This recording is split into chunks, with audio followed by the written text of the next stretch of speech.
1970 দশকের আমেরিকা, পুরো দেশ জুড়ে এনার্জি ক্রাইসিস চলছে।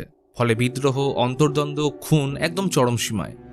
দেশের বিভিন্ন কোণে গজিয়ে উঠছে satanic cult, devil warship, black magic করা গ্রুপ। এই অশান্ত সময়ের মাঝে 4 এপ্রিল 1971 সালে ইউবিসি টেলি নেটওয়ার্ক কোম্পানির তরফ থেকে টিভিতে প্রচার করা হয় নাইট আউলস নামের একটা লেট নাইট শোয়ের প্রথম এপিসোড। নাইট আউলস হোস্ট করত শিকাগোর একজন প্রাক্তন রেডিও অ্যানাউন্সার জ্যাক ডেল রয় এবং তার সহকারী হিসেবে থাকত গাস। শোতে স্কেচ কমেডি, গেস্ট অ্যাপিয়ারেন্স ও বিভিন্ন গেমসের বিনোদনের মাধ্যমে দর্শকদের মধ্যে সবথেকে জনপ্রিয় লেট নাইট শো হয়ে ওঠে। এই জনপ্রিয়তার কারণে ইউবিসির কর্ণধার জ্যাকের সঙ্গে 5 বছরের চুক্তি করে। প্রেস কনফারেন্সে একজন রিপোর্টার জ্যাককে জিজ্ঞেস করে যে এই 1 বছরের মধ্যে রেডিও থেকে টিভি জগতে এসে বিপুল জনপ্রিয়তা পাওয়ার জন্য তুমি কি স্যাক্রিফাইস করলে। জ্যাক এই প্রশ্নের উত্তর না দিলেও একটা নিউজ পেপার আর্টিকেলে দেখানো হয় যেটায় লেখা ছিল ইউবিসি কোম্পানির পূর্ব লেট নাইট শোয়ের জনপ্রিয় হোস্ট ডেজ লেন এলিভেটর অ্যাক্সিডেন্টে মারা গেছে। এই 1 সেকেন্ডের নিউজের গুরুত্ব কতখানি সেটা ভিডিওর একদম শেষে জানতে পারবে। তো ইউবিসি ডুবন্ত লেট নাইট শোকে চরম সীমায় নিয়ে যায় জ্যাকের শো নাইট আউলস, যেটা সরাসরি টক্কর দিচ্ছিল জনি কারসনের দ্য টু নাইট শোকে। আর এই শো বাস্তবেও রয়েছে। তবে এত খ্যাতির মাঝে জ্যাকে সবকিছু বলতে তার বউ ম্যাডলিন পাইপার। সে একজন প্রাক্তন স্টেজ অ্যাক্ট্রেস। জ্যাক সেলিব্রিটি হওয়ার সাথে টেলিভিশন জগতের সবথেকে কিউটেস্ট ও পারফেক্ট কাপেলের জনপ্রিয়তা লাভ করে। কিন্তু এত কিছুর মাঝে জ্যাকের নামে বিভিন্ন কনস্পিরেসি উঠে আসে। বলা হতো জ্যাক নাকি ক্যালিফোর্নিয়ার রেডউড জঙ্গলে অবস্থিত দ্য গ্রুভ নামের একটা সিক্রেট মেন্স গ্রুপের সাথে যুক্ত ছিল। 1800 সাল থেকে শুরু হওয়া এই সিক্রেট গ্রুপের সাথে যুক্ত হতে থাকে দেশের টপ লিস্টেড বিজনেসম্যান, বিখ্যাত সেলিব্রিটি, অ্যাক্টর, গায়ক ও পলিটিশিয়ান। কিন্তু উপর থেকে এটা দেখতে এলিট সামার ক্যাম্পের গ্রুপের মতো লাগলেও আড়ালে তারা অদ্ভুত রিচুয়াল ও ডেভিল ওয়ারশিপ করত, যার মাধ্যমে নিজেদের প্রভাব প্রতিপত্তি ও খ্যাতি বাড়িয়ে নিজের কেরিয়ার গড়ার সাথে অন্যজনের কেরিয়ারও নষ্ট করত। এই রেফারেন্স দিয়ে তোমাদের বলে রাখি, বাস্তবে বোহেমিয়ান গ্রুভ ক্লাব নামের একটা গ্রুপ আছে যেটা শুরু হয় 1878 সালে। শুধু তাই নয়, ডেভিল ওয়ারশিপ করে নিজেদের খ্যাতি অর্জন, এটা নিয়ে বর্তমানেও অনেক কন্ট্রোভার্সি আছে, যার জলজ্জান্ত উদাহরণ হলো জাস্টিন বিবার, ট্র্যাভিস স্কট, লিল ন্যাস এক্স। এমনকি এইরকম স্যাটানিক গ্রুপের ব্যাপারেও হানি সিং বিয়ার বাইসেপের পডকাস্টে বলেছিল। सीक्रेट डोर था ऊपर एक, वहाँ पे सैटेनिक चर्च था जो खाली था। असल में famous people are into illuminati culture. देखो अगर बड़े लेवल पे जाके टॉप फ्लोर पे जाके तो आपको उसकी रिफ्लेक्शन दिखती तो है, कुछ तो होंगे, कुछ लोग होंगे, दिखती है। কিন্তু নাইট আউলসের 4টে সিজন চলার পর ডাউনফল শুরু হয়, যা ইচ্ছাকৃত কন্ট্রোভার্সি করেও কারসনের শো এর টিআরপিকে হারাতে পারে না। আর কথায় আছে, ইতিহাস সর্বদা রাজাকেই মনে রাখে। 1976 সালে সেপ্টেম্বরে ম্যাডলিন নন স্মোকার হওয়া সত্ত্বেও লাং ক্যান্সারে আক্রান্ত হয়। সময় হাতে বেশি ছিল না, তাই অক্টোবরে ম্যাডলিন নাইট আউলসের শেষবারের মতো স্পেশাল অ্যাপিয়ারেন্স দেয়। কলকাতার ইডেন গার্ডেনে তাদের প্রথম দেখা থেকে শুরু করে শেষ দিন পর্যন্ত জ্যাকের সাথে কাটানো স্মৃতি সকলের সাথে শেয়ার করে। নাইট আউলসের ইতিহাসে এটা সবথেকে হাই রেটিং পাওয়া শো হয়ে যায়, কারণ 2 সপ্তাহ পরেই ম্যাডলিন মারা যায়। এই ঘটনার পর জ্যাক সমস্ত লাইমলাইট ছেড়ে অজ্ঞাতবাসে চলে যায়, কোনো খোঁজ পাওয়া যায় না তার। তবে ঠিক 1 মাস পর ডিসেম্বরের 6 তারিখে জ্যাকের আচমকা আগমন হয়। ইউবিসির পোস্টার চারিদিকে ভাইরাল হয়ে গেলেও কেউ খেয়াল করে না, একদম নিচে সবার অলক্ষ্যে লেখা ছিল UBC movie of the week hell Abraxas. তবে এটা কেন বললাম তার উত্তর ভিডিওর শেষে পাবে। কিন্তু এবারেও জ্যাক কারসনের শোকে হারাতে না পেরে জনপ্রিয় শোয়ের লিস্টের 39তম জায়গায় নেমে আসে। স্পন্সর তো খুশি হচ্ছিলই না, সাথে জ্যাকের চুক্তি প্রায় শেষের মুখে। কিন্তু 1977 সালের 31 অক্টোবর হ্যালোউইন নাইটে জ্যাক একটা অকাল্ট থিমের উপর স্পেশাল এপিসোড প্ল্যান করে, যার নাম late night with the devil. কিন্তু এই শো যে কি পরিমাণ বিভীষিকা নামিয়ে আনবে সেটা কেউ জানতো না। আর আজ তোমরা দেখতে চলেছ এই শোয়ের 335 নম্বর অভিশপ্ত এপিসোড। আজ রাতে এই স্পেশাল শোতে উপস্থিত থাকবে একজন মিডিয়াম যার নাম ক্রিস্টু, বিখ্যাত ম্যাজিশিয়ান কারমাইকেল হেক, প্যারাসাইকোলজিক্যাল ডাক্তার জুন রসের সাথে একজন মেয়ে লিলি এবং গায়িকা ক্লিও জেমস। তো প্রথমে কিছু কমেডির পর আগমন হয় মিডিয়াম ক্রিস্টুর। সে নিজের পরিচয় দিয়ে বলে হ্যালোউইনের রাতে স্পিরিচুয়াল জগৎ এবং পার্থিব জগতের মধ্যে কানেকশন সব থেকে স্ট্রং হয়, যার কারণে এই রাতে বেশ কিছু অলৌকিক ঘটনা ঘটতে দেখা যায়। এমনকি যারা খুব রিসেন্টলি মারা গেছেন তাদের আত্মা আজ অসম্পূর্ণ কাজ শেষ করতে ফিরে আসে। ক্রিস্টো এই আত্মাদের উপস্থিতি অনুভব করতে পারে। এটা খানিকটা রেডিও ফ্রিকোয়েন্সির মতো। তো ক্রিস্টো এই শোতে উপস্থিত দর্শকদের পরিবারের কোনো মৃত ব্যক্তির আত্মাদের সাথে কন্ট্যাক্ট করার চেষ্টা করবে। সেই মতো ক্রিস্টো প্রথমে পিটারসেন নামের কারোর উপস্থিতি অনুভব করে। তখন দর্শকদের মধ্যে একজন বলে ওঠে যে তার স্ত্রীর নাম পিটারম্যান, কিন্তু সে তো 5 বছর আগে প্রতিবেশীর সাথে পালিয়ে গেছে। এবার এই কথা শুনে সবাই হাসতে শুরু করলে ক্রিস্টোর প্রথম অ্যাক্ট বিফলে যায়। তার মতে কখনো এটা স্টুডিও লাইট এবং একাধিক মানুষের উপস্থিতি আত্মাদের কানেকশনে বাধা সৃষ্টি করে।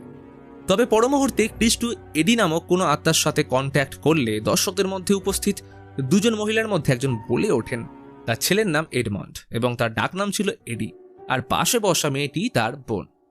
এডি কাউকে কিছু না জানিয়ে আত্মহত্যা করেছিল, তবে সে পাপাকে ভীষণ মিস করে। মহিলাটি কথা শুনে কেঁদে ফেললে ক্রিস্টো বলে এডি চায় তার পরিবার সর্বদা ভালো থাকুক।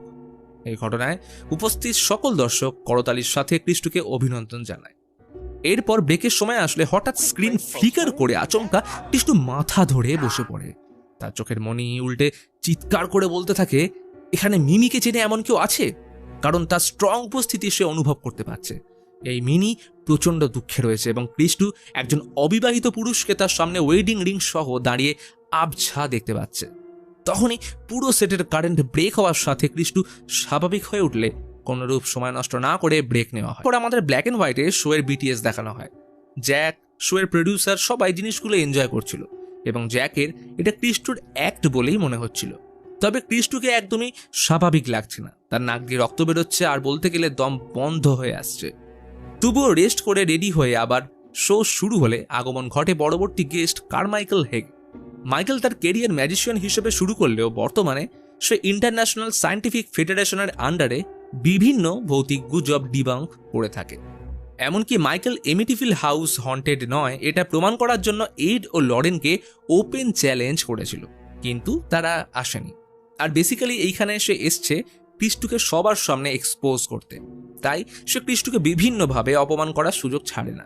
শুধু তাই নয়, আত্মার উপস্থিতির ব্যাপারে মাইকেলকে ভুল প্রমাণ করে $1,00,000 নিয়ে যাওয়ার অফার করলে স্ক্রিন আবার ফ্লিকার হতে লক্ষ্য করা যায়। মাইকেল ক্রিস্টোর অ্যাক্টগুলোকে জাস্ট অন্ধকারে তীরমালার সাথে তুলনা করে তাকে চিটার বলতে থাকলে ক্রিস্টোর অবস্থার অবনতি ঘটতে থাকে। আর একটা সময় ক্রিস্টো অপমানিত হয়ে মাইকেলের মুখে জল ছুঁড়ে বেরিয়ে যেতে গেলে জ্যাক ওকে থামিয়ে রিভিল করে ক্রিস্টো ও লাস্ট অ্যাক্টে যে মিনির কথা বলেছিল আসলে সেটা তাকে নিয়েই, কারণ ও স্ত্রী ম্যাডেলিনের প্রাইভেট নিকনেম ছিল মিনি। তাদের নিয়মবিধি মেনে কোনোদিনও বিয়ে না হলেও জ্যাক ওয়েডিং রিং পরত। কথাটা শেষ করতে ক্রিস্টোর অবস্থা খারাপ হয়ে ভয়ানক কালো রক্তবমি করতে থাকে। তখনই ব্রেক নেওয়া হলে বিটিএসে দেখা যায় ক্রিস্টো বলছে কিছু একটা খারাপ এখানে হতে চলেছে, সবাই সতর্ক হও। ক্ষণিকের মধ্যে অবস্থার অবনতি হলে ক্রিস্টোকে তখনই হসপিটালে নিয়ে যাওয়া হয়। কিন্তু মাইকেল এইখানেও খুঁত ধরতে ব্যস্ত, কারণ এইরকম রিয়েলিটি শোতে অনেক কিছুই স্ক্রিপ্টেড হয়, যেখানে শোয়ের হোস্টের সাথে দর্শকরাও যুক্ত থাকে।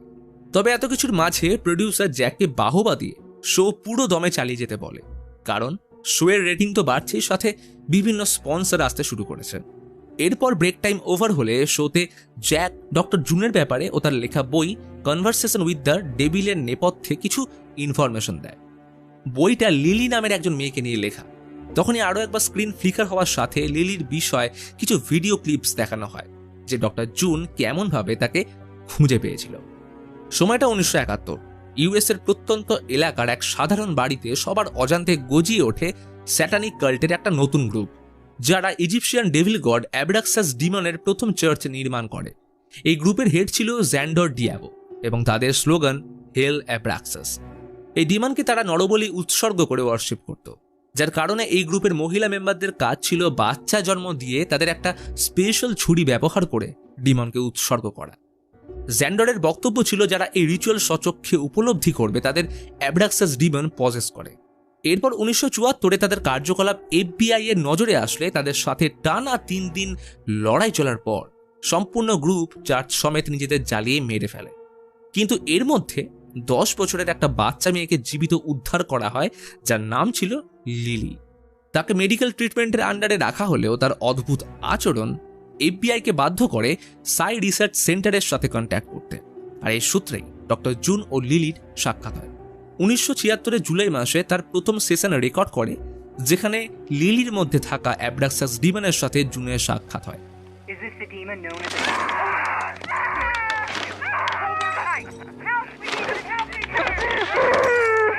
এই ভিডিও ক্লিপ শেষ হতেই স্টেজে আগমন হয় ডক্টর জুন এবং লিলির। তার আগমনের সাথে স্ক্রিন আরও একবার ফ্লিকার হয়। আর কেন আমি এটা বারবার বলছি সেটা লাস্টেই জানতে পারবে। লক্ষণীয় বিষয়, লিলির আচরণ ছোটদের মতো হলেও ওর কথা বলার ধরন প্রাপ্তবয়স্কদের মতো। লিলি এর আগে জ্যাকের শো না দেখলেও তার বিষয়ে অনেক কিছুই জানে, এমনকি তার বউ যে ক্যান্সারে মারা গেছে সেটার ব্যাপারেও অবগত। সে জ্যাকের দিকে অদ্ভুতভাবে তাকিয়ে বলে ওঠে, শোয়ের ব্যাপারে চিন্তা করো না, তুমি খুব তাড়াতাড়ি ফেমাস হতে চলেছ। এরপরে ব্রেক নেওয়া হলে হঠাৎ লিলি ম্যাডলিনের কণ্ঠস্বরে বলে ওঠে, কি জ্যাক, আমায় কেমন লাগছে? জ্যাক ক্ষণিকের জন্য চমকে উঠলেও বড়ক্ষণে নিজেকে সামলে নেয়। ব্রেকের মাঝে জুন চিন্তিত হয়ে পড়ে, কারণ ওর মতে সময়ের সাথে লিলি আরও বেশি আনপ্রেডিক্টেবল হয়ে পড়ছে। কারণ কাল লিলি অদ্ভুতভাবে জ্যাকের নাম স্মরণ করছিল, যেন সে পুরনো কিছু স্মৃতি মনে করতে চাইছে। কিন্তু জ্যাক তাকে চুপ করিয়ে শোয়ের মাধ্যমে ওর লেখা বইয়ের প্রচারে বেশি ফোকাস করতে বলে।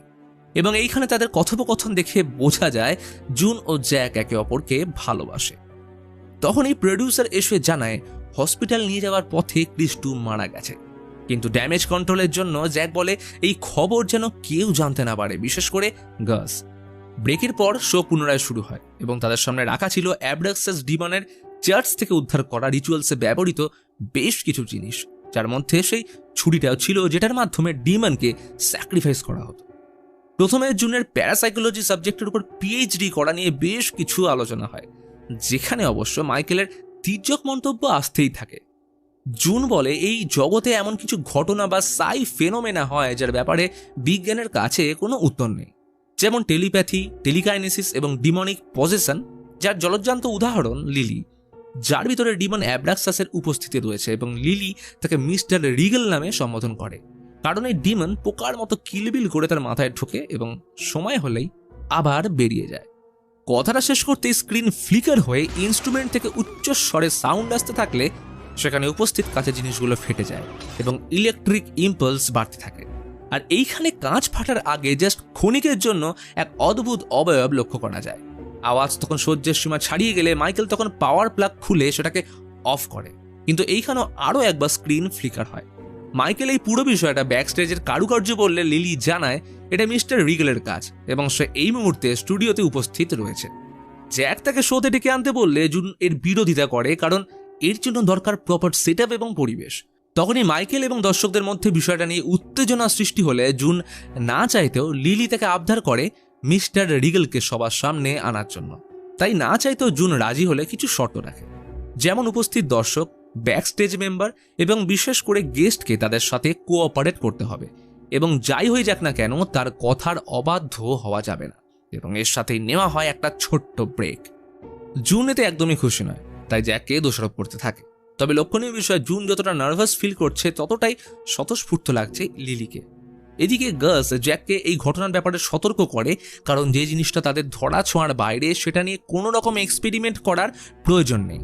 এমনকি সে এটাও জানে ক্রিস্টুর সাথে কি হয়েছে, আর হয়তো এটার পিছনে মিস্টার রিগেল দায়ী। কিন্তু জ্যাক এসব শুনতে রাজি নয়, কারণ যেন তেন প্রকারে এই শো এবং তার কেরিয়ার সে বাঁচিয়েই ছাড়বে। তো ব্রেকের পর শুরু হয় the conversation with the devil. শান্ত ও অন্ধকার পরিবেশে জুন সবাইকে রিকোয়েস্ট করে যাই হয়ে যাক কেউ যেন চিৎকার না করে এবং প্রত্যেকে নিজ স্থানে বসে পুরো ঘটনার উপলব্ধি করে, কারণ এর কোনো একটা বিকৃত হলে তার সাথে লিলির ফোকাস নষ্ট হয়ে যাবে। এরপর সেশন স্টার্ট হলে তার ভিতরে থাকা অ্যাব্রাক্সাস ডিমনকে জাগিয়ে তোলে, আর তখনই স্ক্রিন ফ্লিকার হওয়ার সাথে লিলির মধ্যে এক অদ্ভুত পরিবর্তন লক্ষ্য করা যায়। তার ভয়েস থেকে শুরু করে মুখের গড়ন সম্পূর্ণ চেঞ্জ হয়ে যায় এবং চেয়ারে বাঁধা অবস্থায় ভয়ানক আচরণ করতে থাকে। গোটা টিভির এবং সেটে উপস্থিত দর্শকরা এই ভৌতিক ঘটনা সাক্ষী হয়েছিল। জুন তাকে শান্ত থাকতে বলে বোঝায় যে এই জগতে তাকে আনা হয়েছে বিশেষ কোনো কারণের জন্য। আর তখনই লিলি আচমকা জ্যাকের দিকে তাকিয়ে বলে, জ্যাক, তোমার সাথে আবার দেখা হয়ে আমার ভালো লাগছে। জ্যাক হঠাৎ অপ্রস্তুত হয়ে বলে এটা কি করে সম্ভব, কারণ এটাই তার সাথে প্রথম দেখা। এবং এইখানেই জাস্ট হাফ সেকেন্ডের জন্য লিলির মধ্যে ম্যাডেলিনের আত্মাকে লক্ষ্য করা যায়। লিলি ডেমনিক ভয়েসে বলে ওঠে, এত তাড়াতাড়ি ভুলে গেলে? আমাদের সেই বড় গাছগুলোর নিচে দেখা হয়েছিল। বিপদের আশঙ্কা দেখে জুন লিলিকে ফিরে আসতে বললে ওর ভিতরের অ্যাবডাক্সাস ডিমন বলে, বোকা মেয়ে, তুই জানিস না ওর লাস্ট পার্টনারের সাথে কি হয়েছিল, আর এখন তোরা দুজন কি করছিস সেটা বাকিরাও জানে। এর সাথে লিলি দুজনকে অকথ্য ভাষায় গালিগালাজ করতে থাকলে জুন ওকে থাপ্পড় মেরে চুপ করাতে গেলে লিলির মধ্যে অ্যাবডাক্সাস ডিমনকে ক্ষণিকের জন্য লক্ষ্য করা যায়। লিলি জুনকে পাত্তা না দিয়ে জ্যাককে বলে, তুমি এটা করতে পারলে? আর তখনই সেটের চারিদিকে ইলেকট্রিক ইম্পালস প্রবাহের সাথে লিলি চেয়ার সমেত হাওয়ায় ভেসে ওঠে। তবে বড়ক্ষণেই আবার সব শান্ত। ভয়ের নীরবতা ভেঙে জ্যাক বলে উঠল, আপনারা এর আগে কোনোদিনও লাইভ টিভিতে এমন ডিমনিক পজেশন দেখেননি, তাই এটা আমার এবং আপনাদের সৌভাগ্য। আর আজ ইতিহাসের সাক্ষী হওয়ার সাথে নেওয়া যাক আরও একটা ছোট্ট ব্রেক। জ্যাক ব্যাক স্টেজে এসে দেখে সবাই হতভম্ব। নিজের চোখে যা দেখলো কেউ সেটা বিশ্বাস করতে পারছে না। মাইকেল তো রেগে একদম আগুন। তখনই প্রডিউসার এসে তাকে শান্ত করলে উপস্থিত দর্শকরা এই ট্রিকের সাথে জড়িত কিনা সেই বিষয়ে প্রশ্ন করতে থাকে। জুনের মাথাতেও এখন বহু প্রশ্ন ঘুরছে, ওই লম্বা গাছের সাথে জ্যাকের কি সম্পর্ক? জ্যাক ততক্ষণে লিলিকে ডেমনিক কাল্টের অভিশপ্ত ছুরি দিয়ে তার বাঁধন মুক্ত করে, কিন্তু জ্যাক তখনও ভাবছে লিলির মধ্যে থেকে ম্যাডলিনের ভয়েস কি করে এলো। কিন্তু তার এই ভাবনার ব্যাঘাত ঘটিয়ে প্রডিউসার বলে, এই মুহূর্তে প্রচুর স্পন্সর তাদের সাথে যোগাযোগ করছে এবং তাদের শো টিভির ইতিহাসের সবথেকে হাই টিআরপি ও রেটিং সহ রেকর্ড গড়তে চলেছে। তবে সবার অগোচরে প্রত্যেকেরই কাণ্ড কারখানা লিলি অদ্ভুতভাবে দেখছে। তো ব্রেকের পর আবার শো চালু। জ্যাকের প্রশ্নে লিলি জানায় সে একদম ঠিক আছে এবং তার কাছে এই ব্যাপারটা জেগে স্বপ্ন দেখার মতো ছিল। কিন্তু এইখানে মাইকেল তাদেরকে চ্যালেঞ্জ করে বলে এইখানে কোনো ডিমনিক পজেশন হয়নি, বরং পুরো বিষয়টা ছিল হিপনোটিজম এবং সে এটা প্রমাণ করে দেখাবে। সেই মতো মাইকেল গাসকে ভলেন্টিয়ার বানালে সে মজা করে বলে, যাই করো ভাই, আমার ঘাড় মটকে দিও না। তখন মাইকেল প্রত্যুত্তরে বলে, শুধু তোমার কেন, আমি এখানে উপস্থিত প্রত্যেকের মাথা ঘোরাতে চলেছি। এরপর শুরু হয় হিপনোটিজম। মাইকেল এখানে গাজের সাথে সবাইকে তার ঘড়ির দিকে এক দৃষ্টিতে চেয়ে থাকতে বলে। কয়েক মিনিট এইরকম চলার পর মাইকেল নীরবতা ভেঙে গাসকে বলল, শুনেছি তুমি কেঁচো খুব অপছন্দ করো। তো যাই হোক, বড্ড গরম লাগছে, জামাটা খুলে বসা যাক নাকি? গাছ ব্যাপারটা নিয়ে মজা ওড়াতে গেলে হঠাৎ শুনতে পায় একটা অদ্ভুত আওয়াজ কানে আসছে।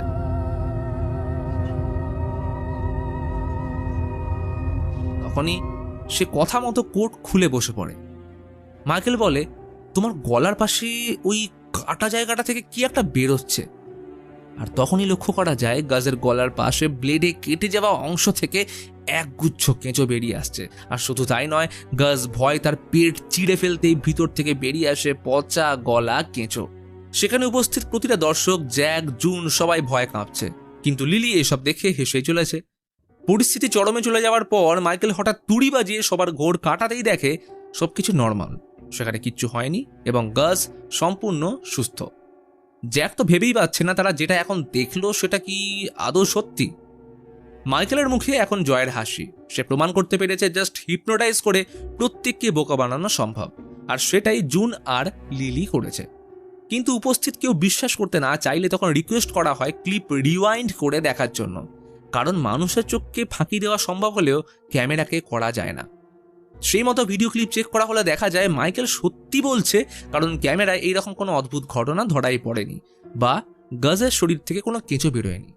তখন বাকি দর্শকদের জিজ্ঞেস করলে জানতে পারে কিছু জন এমন ছিল যারা কোনো কিছু দেখতে পায়নি, অর্থাৎ তারা হিপনোটাইজ হয়নি। তখনই জুন মন্তব্য করে যে তারা কাউকে হিপনোটাইজ করেনি। তবে এই কথাই কেউ বিশ্বাস করতে না চাইলে লিলি পরামর্শ দেয় ভিডিও ক্লিপ চেক করার জন্য। জুন এই প্রস্তাবে রাজি না হয়ে লিলিকে নিয়ে চলে যেতে চাইলে লিলি সবাইকে সত্যিটা জানানোর জন্য জুনকে থাকতে রিকোয়েস্ট করে। আর এরই সাথে ভিডিও চেক করলে একটা অদ্ভুত জিনিস ধরা পড়ে, কারণ ক্যামেরায় দেখা যায় লিলির মধ্যে যেসব পরিবর্তন লক্ষ্য করা গেছে, এমনকি তার হাওয়ায় ভেসে ওঠা, সবটাই সত্যি। তখনই জ্যাক ভিডিওর মধ্যে ওই ফ্লিকার বা গ্লিচটা লক্ষ্য করে। ফলে টেকনিশিয়ান টিমকে বলে প্রতিটা ফ্রেম এক এক করে চেঞ্জ করতে বললে ভয়ানক জিনিস দেখতে পাওয়া যায়। কারণ লিলি যখন জ্যাককে সম্বোধন করে তখন ঠিক ওর পিছনে দাঁড়িয়েছিল ম্যাডলিনের আত্মা। এই দৃশ্য দেখে সেখানে উপস্থিত প্রত্যেকে ঘাবড়ে গেলে জ্যাক কি বলবে ভেবে পায় না। তবে মাইকেল এটাকে এডিটারের কারচুপি বলে ব্যঙ্গ করলে আচমকা লিলির গোটা শরীরে ভয়ানক বিদ্যুৎ প্রবাহ লক্ষ্য করা যায়। সে রীতিমতো 2 হাতে বিদ্যুৎ প্রবাহ কন্ট্রোল করলে পুরো স্টুডিওর লাইট নেভার আগে আরও একবার ম্যাডলিনের ঝলক দেখা যায়। আর বড়ক্ষণে এক ভয়ানক চিৎকারের সাথে লিলির মাথা দুখণ্ড হয়ে অ্যাবডাক্সাস ডিমনের এক অদ্ভুত রূপ ধারণ করে এবং সে গাছের ঘাড় মোটকে সবার সামনেই মেরে ফেলে। জুন তাকে কন্ট্রোল করতে গেলে ওর গলায় থাকা নেকলেস দিয়ে জুনের মাথা ধর থেকে আলাদা করে দেয়। মাইকেলের নৃশংস দৃশ্য দেখে ডলারের চেক দিয়ে সবকিছু শান্ত করতে বললে লিলির মধ্যে থাকা অ্যাবডাক্সাস ডিমন মাইকেলকে ভিতর থেকে জ্বালিয়ে মেরে ফেলে। দূরে অবাক চিত্তে এই নারকীয় দৃশ্য দেখে জ্যাক স্তব্ধ হয়ে দাঁড়িয়ে। তাকে প্রডিউসার কোনো রকমের সেট থেকে বের করে আনতেই সিগন্যাল আউট হলে ক্ষণিকের জন্য অ্যাবডাক্সাস ডিমনের প্রতিচ্ছবি লক্ষ্য করা যায়। এরপর জ্যাকের কিছু বিক্ষিপ্ত মেমোরি দেখানো হয়, যেখান থেকে রিভিল হয় আসল রহস্য। জ্যাক যখন তার কেরিয়ারের একদম নিম্ন পর্যায়ে আসতে শুরু করে তখন দ্য গ্রুভ নামের সেই এলিট গ্রুপে জয়েন করে। বরাবরই এই দ্য গ্রুভ নিয়ে বিভিন্ন কনস্পিরেসি শোনা যেত এবং সেই কথা একদম সত্যি, কারণ জ্যাক তার প্রিয় ও ভালোবাসার পার্টনার ম্যাডলিনকে স্যাক্রিফাইস করে তার কেরিয়ার উপরে নিয়ে যাওয়ার জন্য। এই কারণেই পেপারে ছাপা হয়েছিল নন স্মোকার হওয়া সত্ত্বেও ম্যাডলিনের ক্যান্সার ধরা পড়েছে এবং এই কারণেই লিলির মধ্যে থাকা অ্যাবডাক্সাস ডিমন জ্যাককে বলেছিল তাদের শেষ দেখা হয়েছিল জঙ্গলের ওই বড় গাছের নিচে, যেটা বোঝাচ্ছিল জ্যাক স্যাক্রিফাইস করার জন্য ক্যালিফোর্নিয়ার রেডউড জঙ্গলে গেছিল। জ্যাক যখন ইউবিসির সাথে 5 বছরের চুক্তি সাইন করে তখন এক রিপোর্টার জিজ্ঞেস করেছিল সে এই খ্যাতি অর্জন করার জন্য কি স্যাক্রিফাইস করেছে, যেটা আশা করি মুভির এই পয়েন্টে এসে তোমরা সকলেই বুঝতে পারছো।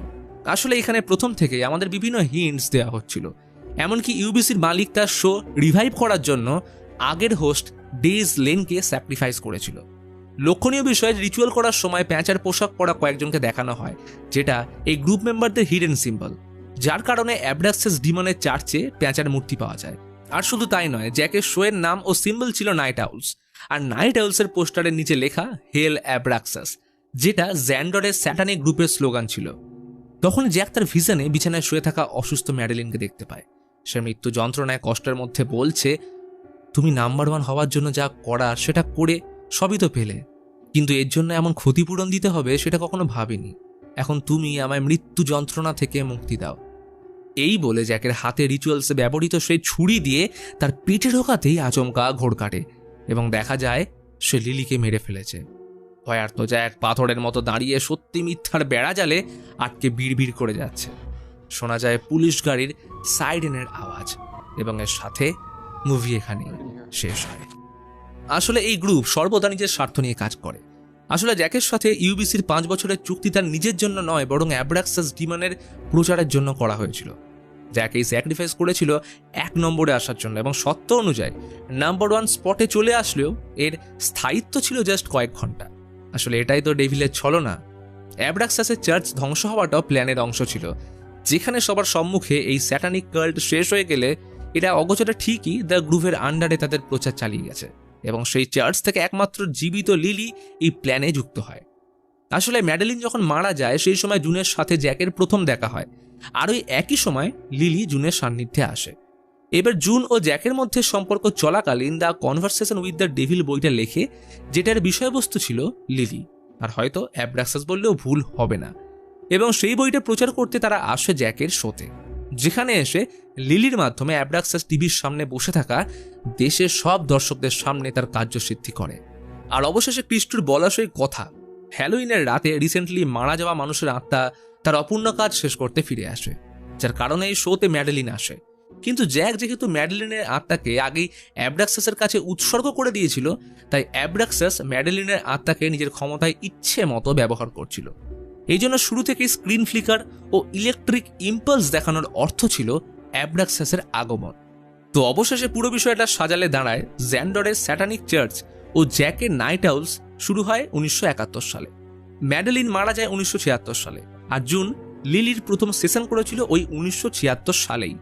তো আশা করি এখন বুঝতে পারছো শুরুতে যেগুলো বিক্ষিপ্ত ঘটনা বলে মনে হচ্ছিল সেগুলো আসলেই বড় একটা প্ল্যানিংয়ের আন্ডারে সাজানো দাবার গুটি, যেগুলো খুব ভালোভাবে সময় মতো এক্সিকিউট করা হয়েছিল, কারণ এটা the late night with the devil.